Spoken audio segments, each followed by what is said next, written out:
নামরার মতন অপরাধী মিজানের পাল্লায় উঠায় যাবে, ক্ষমা পাওয়ার কোন আশা নাই।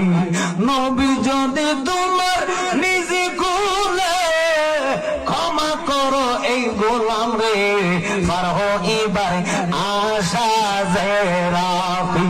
আল্লাহর নবী আপনার দরবারে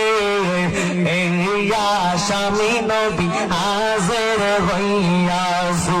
আল্লাহর নবী আপনার দরবারে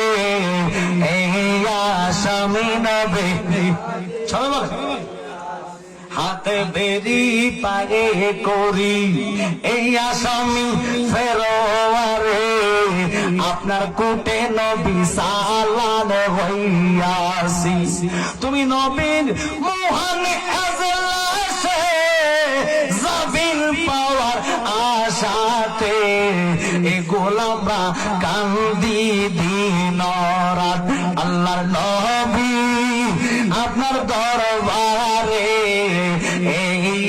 স্বামী নবী হাজির হইয়াছি।